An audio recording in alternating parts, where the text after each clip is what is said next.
Hello my student, welcome to my YouTube channel Jyoti mathematics classes.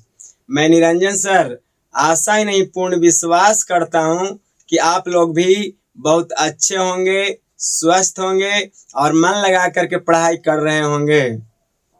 और अच्छा से ध्यान से मैं एक जो क्लास करा रहा हूँ किस प्रकार से करा रहा हूँ देखना है कि कैसा क्वेश्चन कैसे हमें याद करना है। मैं ऑब्जेक्टिव तरह बना करके भी देता हूँ और इस प्रकार भी दूंगा जिस प्रकार से हमें याद करना है। यदि इस प्रकार से याद रखोगे तो कोई भी ऑब्जेक्टिव को सोल्व करने में कोई दिक्कत नहीं होती है। तो दोस्त, आज यदि समय पर पसीना नहीं बहाओगे तो बाद में आंसू बहाने की नौबत आती है। तो वो नौबत नहीं आना चाहिए, इसलिए हमें समय पर पसीना बहा लेने में कोई दिक्कत नहीं होती है।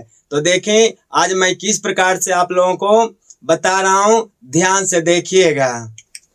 तो देखें आज मैं जीएस से, इतिहास से इस प्रकार की शब्द आपके पास लाया हूं। यदि इस प्रकार से आप याद कर लेते हैं तो किसी परीक्षा में अच्छी मार्क्स लाने की बहुत संभावना बढ़ जाएंगे।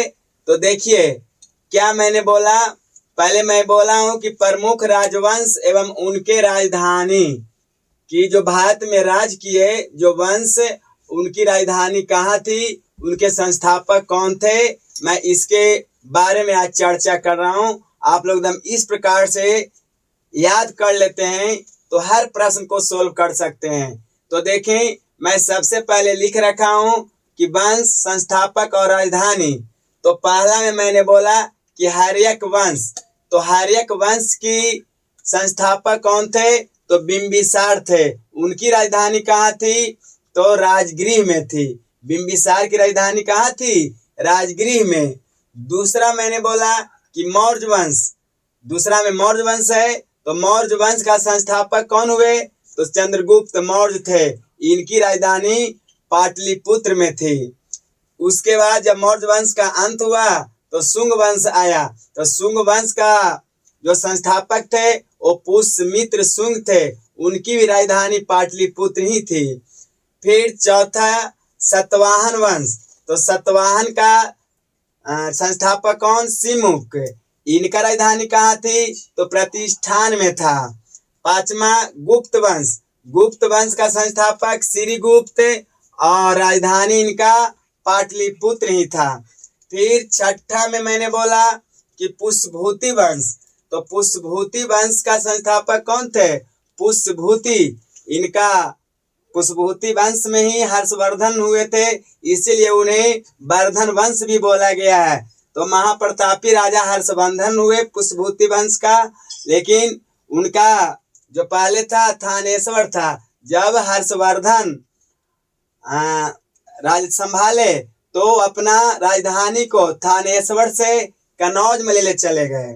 फिर सातवां में मैं बता रहा हूँ गढ़वाल वंश। तो गढ़वाल वंश का संस्थापक चंद्रदेव थे और इनकी राजधानी कनौज। लेकिन इनके कुछ और वंशज ने कनौज से वाराणसी में ले चले गए।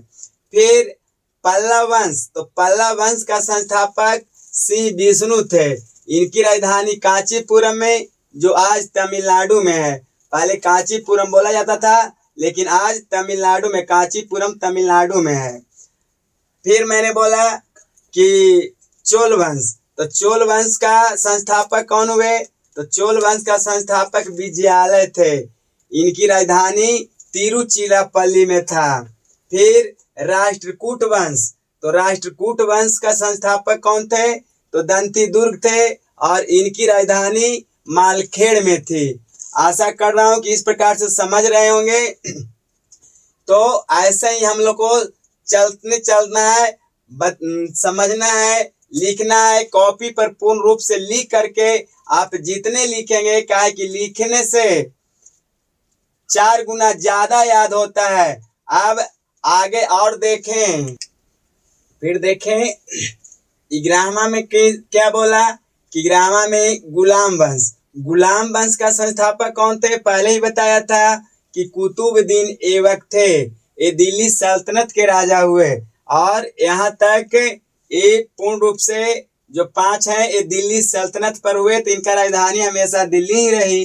तो गुलाम वंश का संस्थापक कौन हुए? कुतुबुद्दीन ऐबक।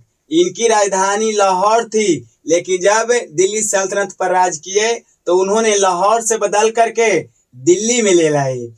फिर 12 में खिलजी वंश। तो खिलजी वंश का संस्थापक कौन? तो जलालुद्दीन खिलजी थे। इन्होंने अपनी राजधानी दिल्ली में ही रखी। खिलजी वंश की राजधानी कहाँ? दिल्ली। इनके संस्थापक कौन? जलालुद्दीन खिलजी। याद रखेंगे। इस प्रकार से यदि याद रखते हैं तो बहुत अच्छी होगी। केवल ऑब्जेक्टिव पढ़ने से नहीं, उसे ध्यान से देखना है कि इसी से हम लोग ऑब्जेक्टिव बनाते हैं। फिर ऑब्जेक्टिव की तरह भी मैं दूंगा, वैसे भी पढ़ना है, लेकिन पहले हम लोग को ऐसे जान जाएंगे। जब तक पढ़ेंगे ही नहीं तो हम लोग ऑब्जेक्टिव कहाँ से लगाएंगे। अब मान लिया जाए कि कह दिया जाए कि गुलाम वंश का संस्थापक निम्न में से कौन थे। अब 4 गो ऑप्शन दिल है, आप जानिएगा तभी इसमें लगाइएगा। यदि आप गुलाम वंश के ऑब्जेक्टिव में गए पढ़ के और वहां दे दिया सैयद वंश का, तो अब सैयद वंश का पूर्ण रूप से हम लोग याद ही नहीं किए हुए हैं, तो कैसे बना सकते हैं। इसीलिए जो भी चीज को सीखना है उसको पूर्ण रूप से सीखें, अंत करके रखें, फिर सारे ऑब्जेक्टिव हम लोग खुद ही बना पाएंगे। तो ऐसे ही ध्यान रखना है।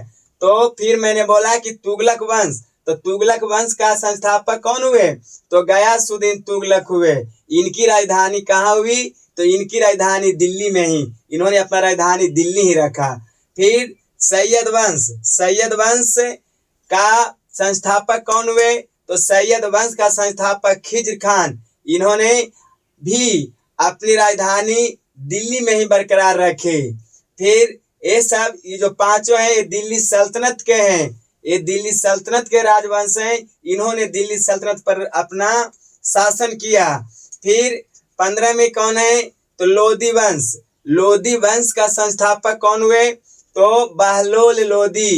इन्होंने दिल्ली अपनी राजधानी को रखी, लेकिन फिर आगे चल करके इनके वंशजों ने अपनी राजधानी को आगरा कर दिए, यानी दिल्ली से बदल करके आगरा कर दिया। फिर लोधी वंश का ही सबसे महान शासक और अंतिम शासक इब्राहिम लोधी थे। तो यहाँ तक कि ये प्रमुख राजवंश का और उनके राजधानी को आज मैंने आप लोग को सामने बताया, और इस प्रकार से आप याद रखेंगे। अब देखेंगे आगे की क्वेश्चन। देखिए अब दूसरा क्या बता रहा हूं कि प्रमुख योजनाएं, कौन सी योजना कब आया, भारत में कब लागू किया गया। अब इसे हमें ध्यान से देखना है। इसे भी बहुत अच्छा ढंग से याद करें, क्योंकि ये बहुत इंपॉर्टेंट क्वेश्चन होते हैं। तो इस प्रकार से हमें याद कर लें। तो योजना एवं कार्यक्रम, योजना को ही कार्यक्रम बोले कि कौन सी योजना भारत में कब आई। तो पहला मैंने बोला कि मेक इन इंडिया जो योजना थी या कार्यक्रम थी, वो भारत में कब से प्रारंभ की गई। तो वो भारत में 25 सितंबर 2014 से ये प्रारंभ किया गया मेक इन इंडिया कार्यक्रम को। फिर डिजिटल इंडिया कार्यक्रम जो योजना है वो भारत में कब लाई गई। तो 1 जुलाई 2015 ईस्वी को ये डिजिटल इंडिया को लाया गया। प्रधानमंत्री जनधन योजना, तो प्रधानमंत्री जनधन योजना को कब भारत में लाया गया। तो ये 28 अगस्त 2014 को ये भारत में लाया गया। फिर मैंने बोला कि स्वच्छ भारत मिशन योजना जो था, कार्यक्रम जो था, वो भारत में कब आया। तो 2 अक्टूबर 2014 को, देख लीजिएगा सामने मिलाइएगा कि 2 अक्टूबर 2014 को इसे भारत में लाया गया। फिर संसद आदर्श ग्राम योजना, तो संसद आदर्श ग्राम योजना को भारत में कब लाया गया। तो 11 अक्टूबर 2014 में इसे लाया गया। इस प्रकार से हमें याद रखें। फिर छठा में मैंने दिया कि बेटी बचाओ बेटी पढ़ाओ, बेटी बचाओ बेटी पढ़ाओ का योजना का कार्यक्रम कब से प्रारंभ की गई? तो एक प्रारंभ की गई 22 जनवरी 2015 ईस्वी से। फिर प्रधानमंत्री कौशल विकास योजना, प्रधानमंत्री कौशल विकास योजना को कब से प्रारंभ की गई? तो 15 जुलाई 2015 को ये स्टार्ट किया गया प्रधानमंत्री कौशल विकास योजना। फिर देखें अमृत, अमृत योजना जो कार्यक्रम चलाई गई भारत में, वो कब से चलाई गई? तो अमृत योजना चलाई गई 25 जून 2015 ईस्वी से। इस प्रकार हमें याद रखें। अब देखें आगे क्या है, देखें आगे क्या कि उदय योजना। तो उदय योजना कब लागू की गई? तो ये 5 नवंबर 2015 को लागू की गई। फिर स्टार्टअप इंडिया योजना जो थी ये कब लागू की गई? तो ये 16 जनवरी 2016 को लागू की गई। फिर प्रधानमंत्री गरीब कल्याण योजना कब शुरू की गई? तो ये 26 मार्च 2020 को। इस प्रकार से आप लोग याद करें, एक भंडार बनाएं, किसी प्रकार भी आता है क्वेश्चन तो अच्छा करेंगे। तब तक के बंद करता हूँ, अगले क्लास में फिर मिलूंगा।